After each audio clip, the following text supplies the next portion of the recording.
Taxes was taxing. Now taxes is relaxing when you file for free. I can file for free?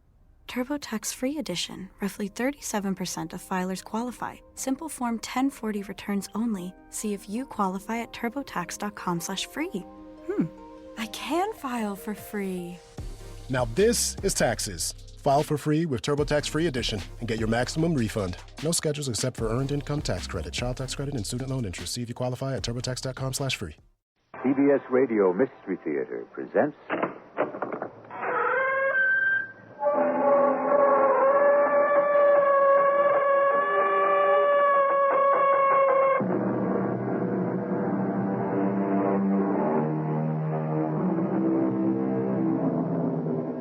Come in. Welcome. I'm E.G. Marshall. There's a certain kind of real estate which is special and unique. It can be at once the best or the worst place of all to be. If you want to hide from the world, shut away everyone else, and have perfect solitude, it's the place for you. But if you love your fellow man and value human contact, as most of us do, this paradise can be the very worst kind of hell. The piece of real estate is an island. And this is the story of a very special island. While you've been sick, Captain, Neb and me have been over pretty near most of this island. And we ain't seen hide nor hair of any other human being. Yet someone or something left us the stores. You're not suggesting some supernatural influence hovers around this island, Penn? All I'm saying, Mr. Gideon, is what I see. And what I know in my bones.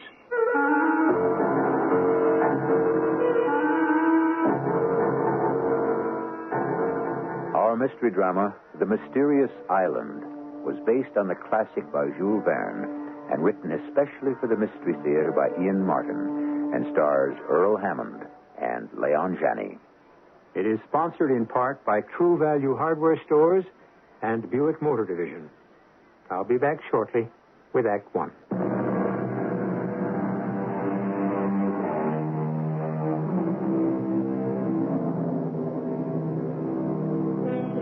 In March of 1865, the Union Army of General Grant had the town of Richmond, Virginia, sewed up in siege.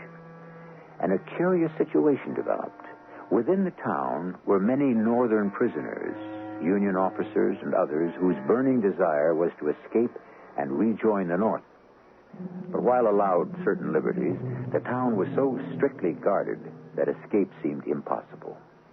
However, just as their prisoners could not escape, the Southern secessionists themselves were also trapped. That is how Forster's balloon came to be manufactured and inflated in the great square of Richmond, waiting on north wind, which arrived on March 18th with a vengeance. What brings you out in such weather, Captain Harding? What else, Mr. Spillett? Escape? Whenever the weather is bad is the time. The worse it gets, the better our chances. Have you a new plan? I've been approached by someone with a new idea. Who? His name is Pencroft, a sea captain and a navigator. Well, we can hardly hope to escape by sea, so we have little need of a navigator. Don't be too sure. Suppose we were to escape by air. By air? How? We're looking at the means right now. Foster's balloon. Are you mad? We're not aeronauts. I am an engineer. Pencroft is a sea captain. We have some qualifications. And what about me? You, Mr. Spillett, will have a front-page story for the New York Herald. And what a newspaper story for a war correspondent to write. As if I'm alive to put pen to paper. No, it's impossible. The craft is too well guarded, and besides, Jonathan Forster is scheduled to leave today. With 5 heavily armed men, the gondola is packed with $2,000 in gold, ammunition, and stores. But if Pencroft is right, he will delay his takeoff. Why? He reads this wind as the leading edge of a hurricane. Forster won't risk it. And you propose we should? It's a chance that may never come again. How many are we? Myself, yourself, Pencroft, and his son. How old? A boy, but full grown. We can't very well leave Pencroft behind. It was his idea, and he won't go without his son. Very well. When? Tonight. after dark, at 10 o'clock. And keep your fingers crossed that the wind does not die down before then. And so began an incredible adventure. As a writer, it naturally fell to me to keep the record of it. And weird and unbelievable as it may seem, I have tried to keep it faithfully. The hurricane that Pencroft had forecast became a reality. And when the soldiers guarding the balloon had run for cover, that was when we made our break. Captain Harding, do you think we'd dare try to take off at least? It's our only chance. What do you say, Pencroft? Neb and me was ready to set out alone, though I know nothing of sailing a lighter than aircraft. With you along, Captain, your knowledge of balloons, we're doubly ready. Well, Gideon, are you with us? God, if you think I'm going to miss out on the best story of the war, you're crazy. I am with you. All right, now listen. Luckily, the wind's blown out the gas lamps, so we've got the dark as well as the mist to shield us. But we'll take no chances, since none of us are armed. We'll split up now and each sneak up to the balloon from a different side. We meet there in 5 minutes. Hurry, Gideon, we're ready to cast off. Where's the boy? He was supposed to come from the east. I'll have to go look for him. Give him a chance. Meantime, all of you, help me get rid of the ballast bags. I won't go without my boy. Here he comes now. I'm sorry. I didn't mean to keep you waiting. What happened to you? It was Top. He must have broken his chain. Who's Top? My dog. I told him he couldn't come, but what are they doing to him? Oh, he's roused the guard. Pencroft, grab the boy. I've got to go to him. I've Looks got like to go he's to coming him. to us. Cast off the cable on your side, Gideon, while I get mine. The dog jumped aboard. Top wants to go. Can't bring him, Ned. Get him overboard. It's too late. We're 20 feet off the ground already. Thank heaven we're rising fast enough to get away from their bullets. We've made it. We've escaped. We're on our way home.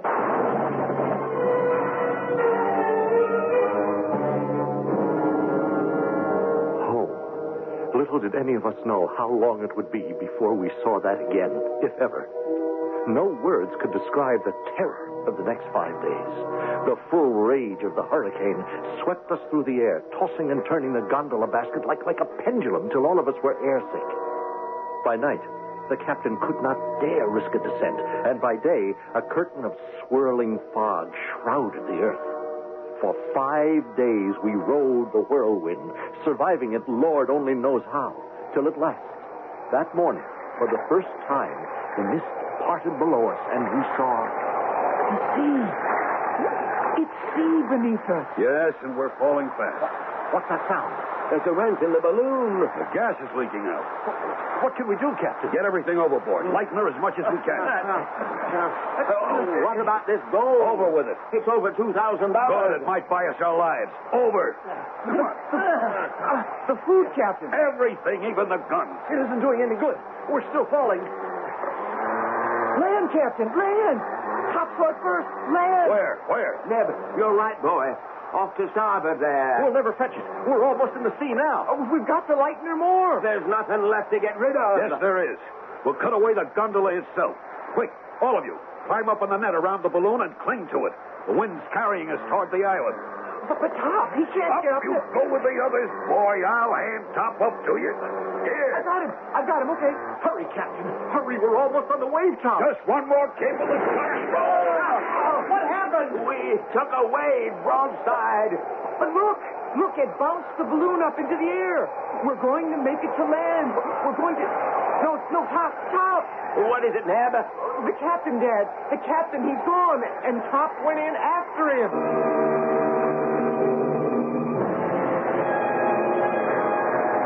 It was true. A wave struck the balloon and carried away Captain Harding and the dog. And the loss of their weight had been just enough to let the collapsing balloon rise and the wind to carry it towards the land.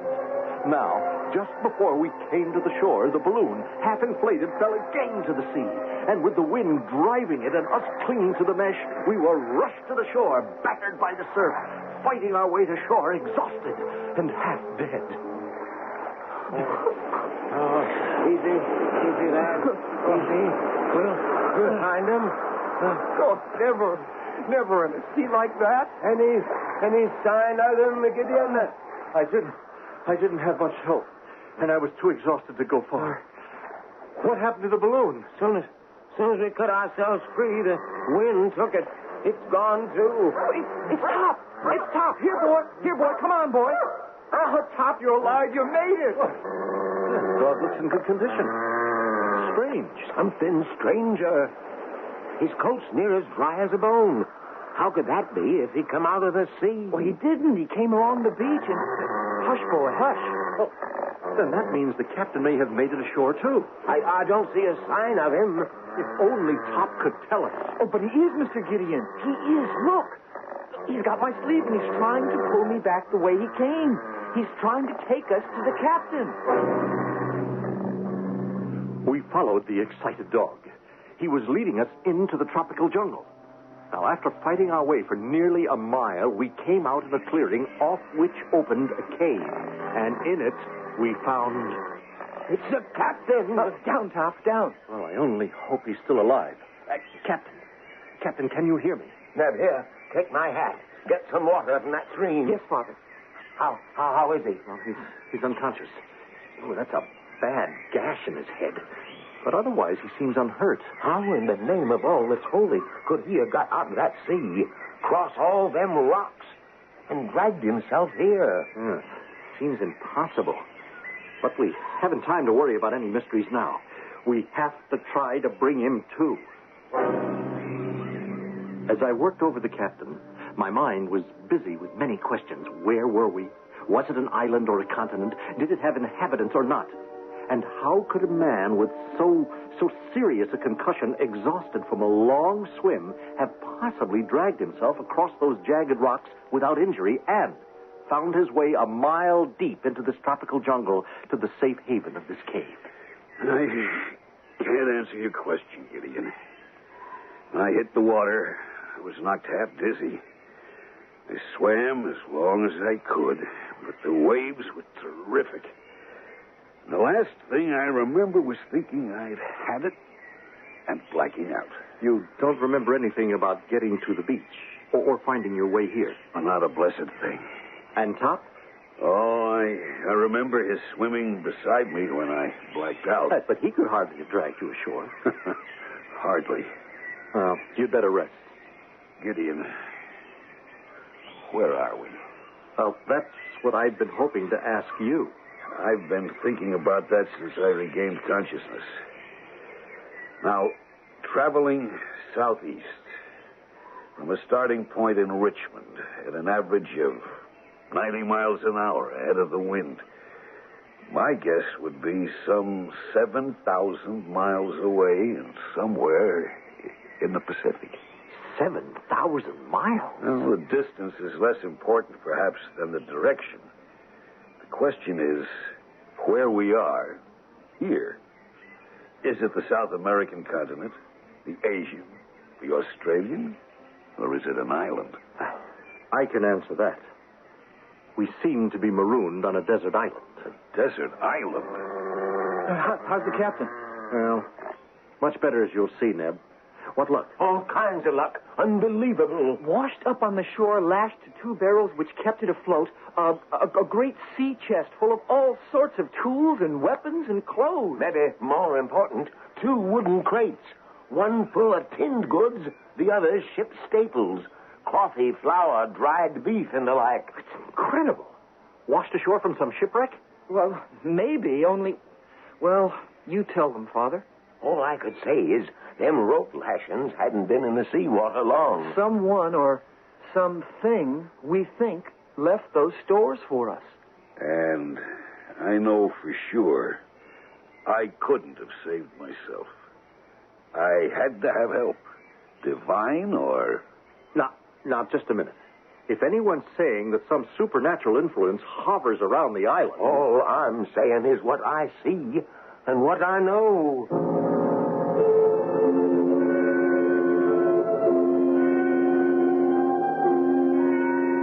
Well named, the mysterious island, with its unknown benefactor who seems to protect our castaways. Is he real or imagined? And can he still protect them from all the dangers yet to come? If he exists, will they ever meet him face to face? I shall return shortly with Act Two.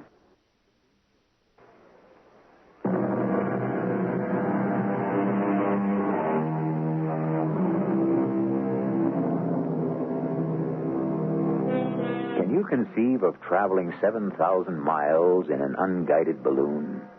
Of being swept from one hemisphere to the other? And yet, if you'll take out a map of the world and lay an ordinary ruler from Richmond, Virginia, to the southwest, the direction that a northeast wind would blow you, you'll see you could end up somewhere south of the Hawaiian Islands in the midst of a sea that in 1865 was still largely uncharted. If indeed some other presence invaded our island, during the next month we had no further evidence of it. We were all too busy with our various tasks, and Captain Harding with regaining his strength to think much further about it. One morning, Neb and Pencroft set out to hunt, and I set about constructing some more earthenware pots on a wheel, which the captain had designed. Good morning, Gideon. Morning, Captain. It's a beautiful day. Seems so to me. Thanks to you, Gideon. Nonsense. I've done little. Without your leadership and knowledge, we'd all have been in a bad way. Now, this potter's wheel, for example. Without it, no dishes. The magnifying glass you made for me a watch crystal. Without it, no fire. Oh, hundreds of other things. Well, I'd be a poor engineer if I had no knowledge of simple mechanics. Are the others gone? Yes. Good half hour since. Then I'd be an even poorer leader if I didn't face hard facts. What do you mean? We must find a better place to stay. But, Captain, we have shelter, water. Oh, I know the insects are bad at Gideon, night. so far we've been concerned with survival. We've managed that. Now we have to consider escape. Escape? To where? Another island, then another, till at last the mainland or civilization. But how? We must build a boat. And to do that, we must be near the sea where it can be launched. Tomorrow I start looking for our new home. 3 weeks later, Captain Harding had found what we came to call Granite House, which became our permanent home. I will never forget the day he first led us to it. A great granite cliff suddenly reared straight up from the beach, a sheer wall facing the sea. To the side of it, we climbed a tortuous path, past a waterfall, till we came to a small plateau with a small lake cupped in it. Around the lake, we followed him to an opening in the granite wall, and then through a continuously downward path till... Seems like we're on our way back down to the beach again, except inside. Exactly, Mr. Pencroft. Oh, we must have come a couple of 100 feet through this narrow cave, Captain. Not much further. This is a fascinating formation. At one time, I believe the lake above and the sea itself were one, filling these caverns. It won't come back and drown us now, will it? No chance. You'll see why in a moment. Now, welcome to your new home. Why, it's huge. And all those windows opening onto the sea. That's why the sea no longer boils up into the lake.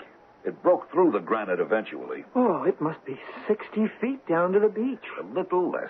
But if we lived here, we'd have to have all that climb up and then hundreds of feet back down again. Not at all, Mr. Pencroft. We would build a stout door to protect our rear. Rope ladders from our windows to come and go, which could be drawn up if need be. Use the waterfall for power to help our machines, and build our boat ready to be launched in the river mouth down below. Well, I understand, Captain Harding, but do we need all that protection? Who knows? Are we not all sure there is some other presence on our island? We moved in, and we made it home, and we started to build our boat, the Bonadventure.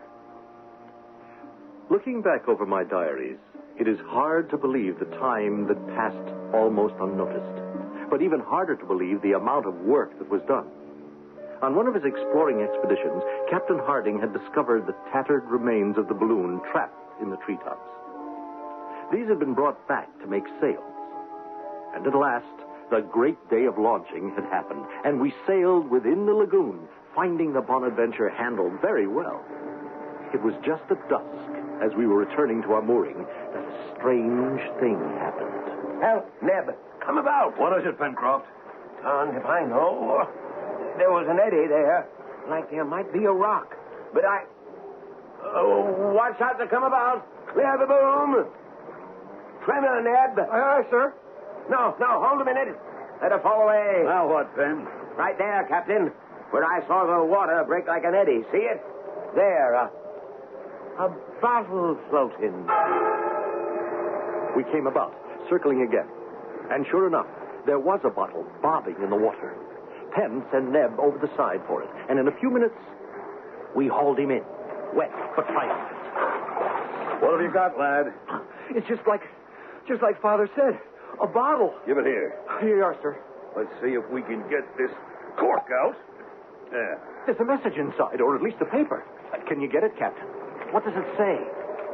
Just these words. Help. Please. Castaway. Tabor Island. 153 degrees west longitude. 37 degrees 11 minutes south latitude. Why? Well, that's not over 70 miles. Just over the horizon. We could make it in this craft easily as sailing downwind. But not all of us. It's near dusk. Head for the mooring. We'll set all our courses for tomorrow. I won't go into the discussion that night at any length. It's enough to say that since the boat could not handle more than 3 people, only 2 of us could go. At first, the captain and Pencroft seemed the logical pair, but Pencroft proved to be stubborn. He didn't want to be parted from Neb, and I had to agree that he was right. Everything we attempted was full of danger, and our boat was at best very frail. Obviously, it could be best handled by a seaman and his son.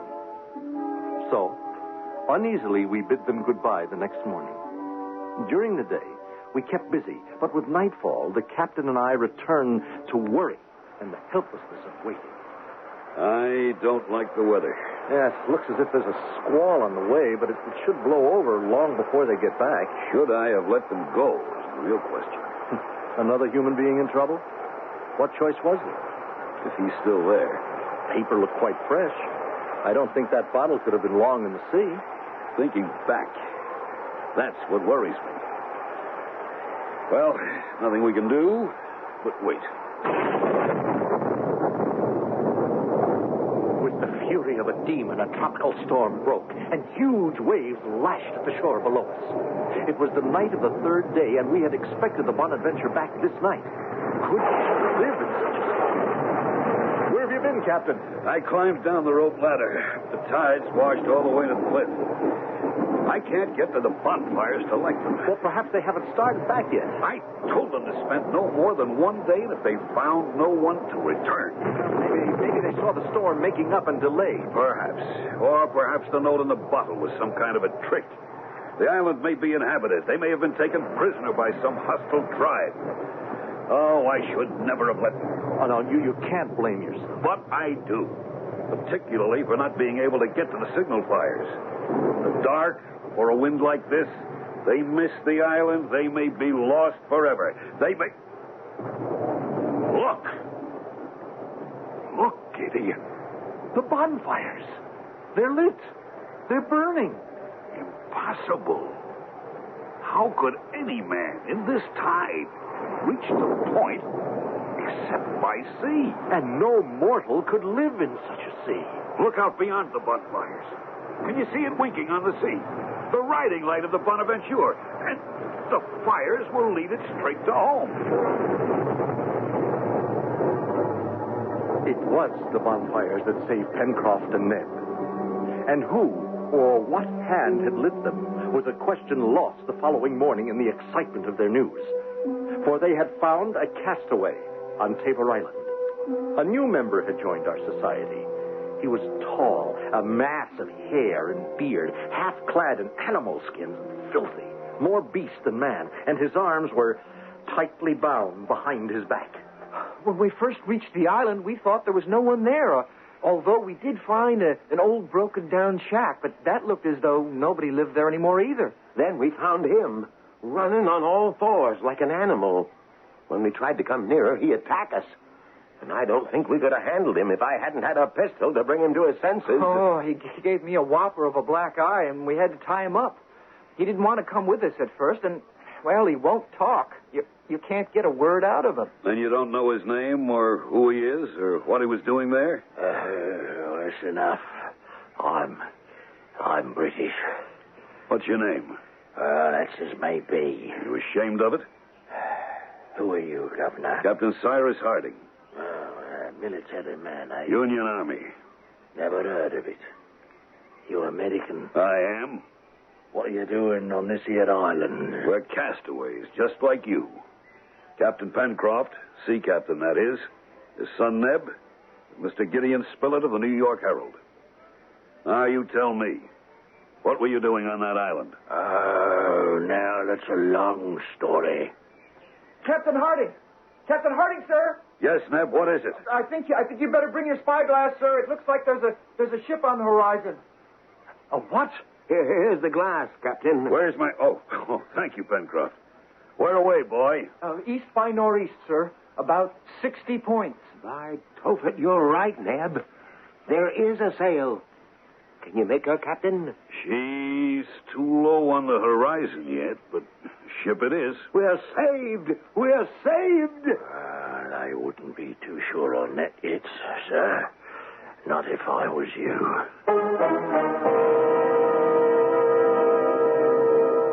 In the midst of their excitement, all four of them turned to the stranger among them, their wild burst of hope and enthusiasm dampened, chilled as though they'd been doused in ice water by the ominous tone of his voice.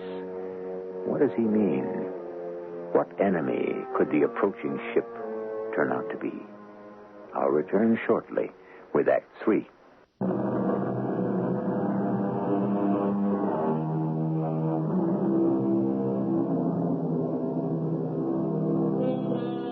Well, now, let's see. We left our four castaways gazing in surprise and dismay at the marooned man they had rescued from Tabor Island. But he wasn't looking at them. With his arms still bound behind him, he had moved to one of the great windows in the rock of Granite House and was squinting out to sea with a seaman's eye, his gaze fixed in the direction of the faraway sail, just clearing the horizon. What do you mean you wouldn't be too sure? Of that ship, till she comes a lot closer. It'll be an hour or two before she comes near enough to see what she is. It doesn't matter what she is. She's a ship, and it means a chance to get back off this island and home. Pencroft is right, Captain. I'll go light the bonfires. Plenty of time for that, my boy. She might sheer off if she sees no sign of life here. Not much chance of that, I should think. She could mean rescue for you four. And she could be bringing you what I'm afraid she brings me. She could be flying the Black Flag. The Black Flag? The Jolly Roger. A pirate ship. All right, everyone, let's calm down. Pencroft, take my glass and keep a close lookout on that sail. As for you, I think you'd better tell us this story of yours and make it fast. Aye, sir. 'Tis 10 long years since I talked to any man. The words come slow and my throat is stiff, but I'll try. As you may have guessed, my trade was the sea.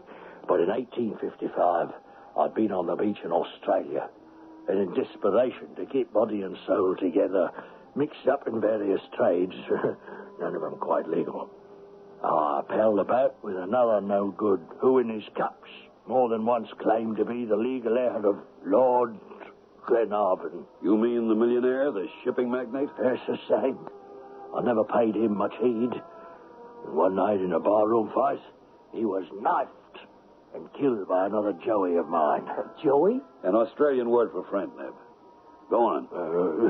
About a year later, this big steam yacht put into Melbourne, and it's his lordship looking for his son. Between us, Bob Joyce and myself, we saw a real opportunity to make our pile and end up rich. The plan was simple. Lord Glenarvan's ship needed to take on some crew. Well, I was to say I knew where young Glenarvan might be found. Then, ship aboard with some men we had on our side, and enough of Bob Joyce's gold to buy enough others in the crew. For what purpose? The boy was dead. Where could you lead them? Just far enough to sea to take over the ship. Now, don't forget, a steam sail ship in those days in Australian waters. We'd have a freebooter which could own the seas. What's a freebooter? A pirate ship. And I take it something went wrong with your plan. Yes, that's right. One of the crew I tried to buy went to the mate and threw him before Captain Gray. I'll never forget that day as long as I live. This sailor, fully proved guilty of the crime of fomenting mutiny, shall forthwith be hanged from the yardarm as an example. A moment, Captain Gray. May I speak to the condemned? Of course, your lordship. I can do little to save you, but first, my son is dead. You can take the word of a dying man. Who killed him? That's not for me to say. Give me the name of the man so I can hunt him down, and perhaps I can save your life. Well, why should I protect him now, whatever? The knife was in the back. His name is Bob Joyce. Very good. Bob Joyce. If I find this man, would you be witness against him? Well, that's a hard promise to make. Since within 15 minutes, I'll be dancing on the end of a yardarm. I could intercede. And have me set free? No one can promise that. On his ship by maritime law, the captain is in total command. Yes. I am sure my request could save your life. You do that, my lord. And whenever you need me, just call on me. Oh, his lordship was as good as his word as far as it went. Oh, I was saved from the gallows. But by the captain's orders, marooned on Tabor Island for the rest of my life. His lordship has never returned to call on you, as you suggested? No, sir. Why do you suppose that is? Well, until 2 years ago or thereabout, I had supposed because Bob Joyce was dead. And then... And then? A ship came to call at my island. Oh, I was delirious with joy.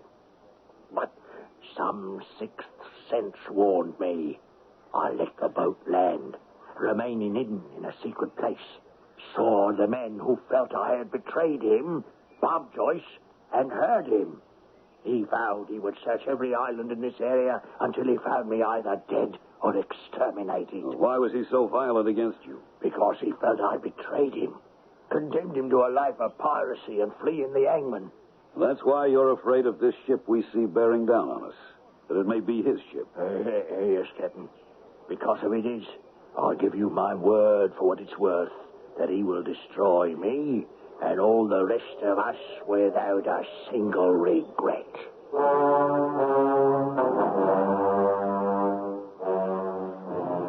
I don't think there was one of us who wasn't deeply affected by the story Ayrton told, or not convinced of his honest repentance after the punishment he had suffered.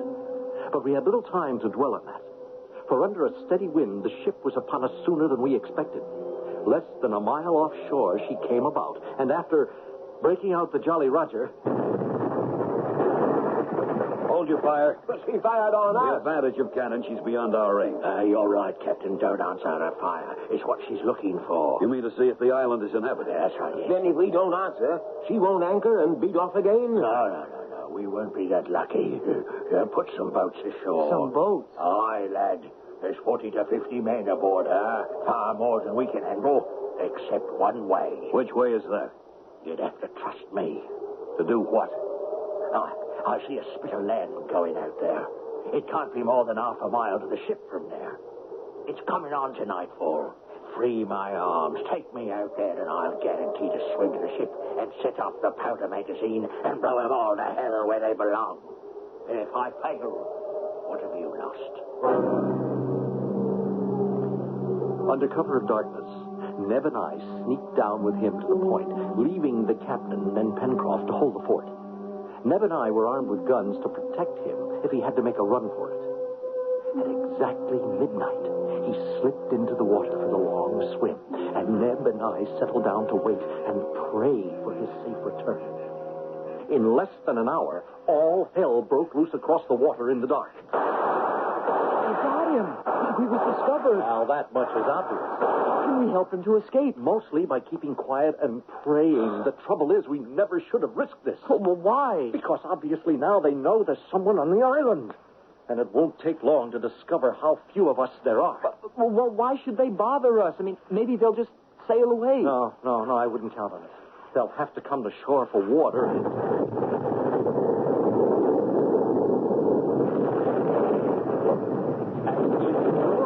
Explosion rent the night. In the flare of it, we could see the ship exploding literally into fragments, which burst into the air in a spray, and for a long time, like a flaming rocket, hovered, till at last all the fragments came down to the sea and hissed out.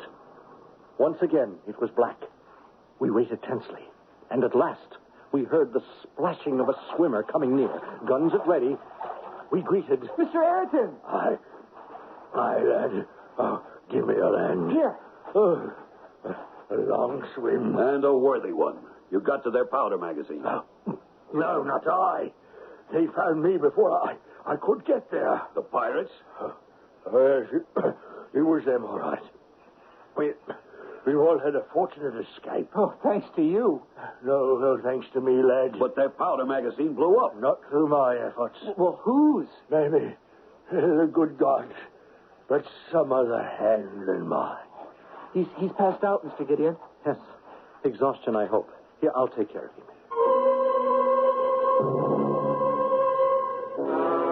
How is he? Not hurt. Just sheer exhaustion. Neb tell you about the... Yes, and as you can see, now it's getting light. There's no trace of the ship, and... Well, what is it? Look, maybe that's our answer. To what? To the blowing up of the ship. The chest with the supplies, the bottle with the message. Everything that's been happening to us since we landed on this mysterious island. I looked, and rising from the sea was a sight I had never seen. A man, or was it a man, clothed in rubber with a great iron bubble on his head and two heavy tanks strapped to his back. Could it be human? Or was it something straight from the bowels of hell? Yes, gentlemen. I blew up your pirate ship. I am the answer to many strange things that have happened to you since you reached this island. Yes, I am. If you will, your benefactor. Now you must help me. But who are you, sir? My name, Captain Harding. It is and will never be other than Captain Nemo. Nemo? The famous Captain Nemo of the Nautilus? And of 20,000 leagues under the sea, the same. But I thought... Well, most people believe that you and your fabulous undersea craft were destroyed. A belief since I shunned the company of men. I was happy for the world to accept. For all these years, I have combed the underworld of the sea alone, in peace. And your crew? One by one, Captain Harding, the sea, the rigors of our life, have taken their toll. At last, 3 years ago, I was left alone. And the Nautilus, that fabulous undersea craft. I piloted it to its grave under this granite cave you live in. The well. You used to come up it in your diving apparatus and occupy this chamber for your own. Right. When you came to the island, I wanted to help. I did it the best I could. The chest of supplies and tools. The bonfires that were lighted to bring us home. My rescue from the sea and tops. The bottle with the message that Ayrton was marooned on Tabor's Island. But why? Why didn't you reveal yourself? My history is my flight from my fellow man. And now you choose to reveal yourself? Why? Because I am dying. I have made my last effort in your behalf by blowing up the pirate ship. Now I ask a return from you. What? Buried in a subterranean chamber below this granite house of yours lies the Nautilus.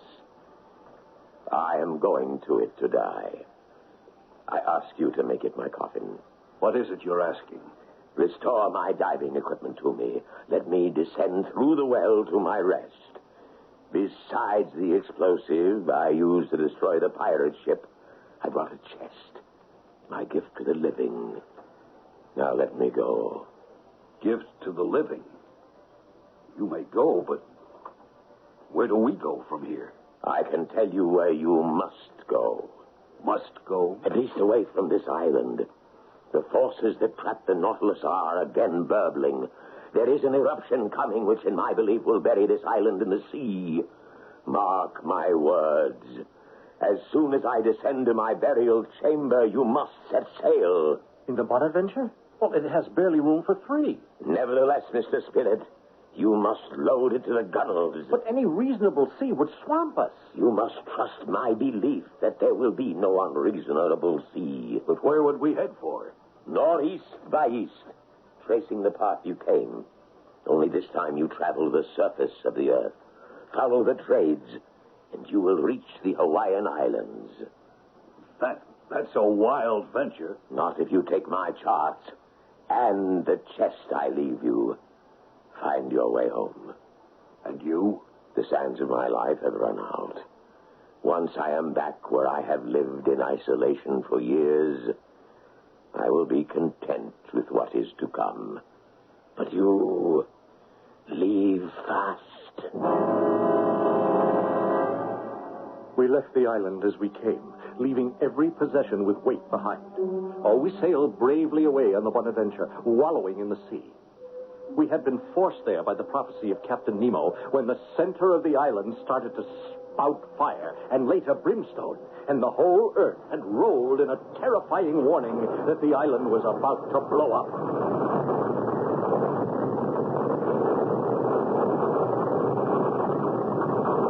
We watched while it did, and within all of us, a thankful prayer.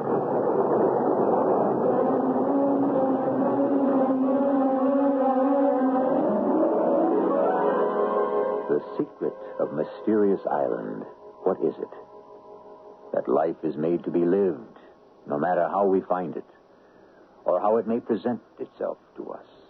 And that beyond us, there is a special being. Yes, if you want to believe in that, and if you do, you can believe that he can make anything possible. Or, much more important, that through him, you can make anything possible. If you just try hard enough. I'll be back shortly.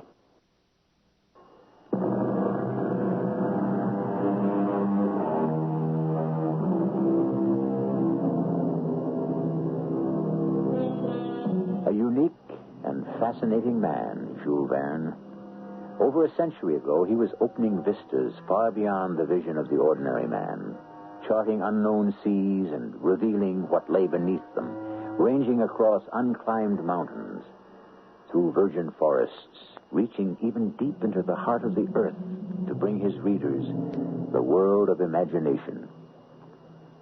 Where would the rest of us be if the dreamers and the visionaries didn't possess the keys to keep opening new doors? Thank God for Jules Verne. Our cast included Earl Hammond, Leon Janney, Jackson Beck, and Roger Barron. The entire production was under the direction of Hyman Brown. And now, a preview of our next tale. I suppose almost anything Mike does from here on in has to be on his own. Well, suppose he falls. We covered that eventuality, and you know what he said? What? Something that we can't argue with. Would he be any worse off if he did? Oh, that's a terrible thing to say. I know. But it's a terrible situation that we all have. You know what Mike's like. He doesn't think of himself, only us. Now, it would be just like him to be quixotic enough to think that his death would be better if it was quick and sudden. It might be better for him, Joan. No. We've got to hold on to the last minute. Hope against hope. Oh, Jack, why did you let him go up that mountain? What's going to happen to him now? Radio Mystery Theater was sponsored in part by True Value Hardware Stores and Buick Motor Division. This is E.G. Marshall inviting you to return to our Mystery Theater for another adventure in the macabre. Until next time, pleasant dreams.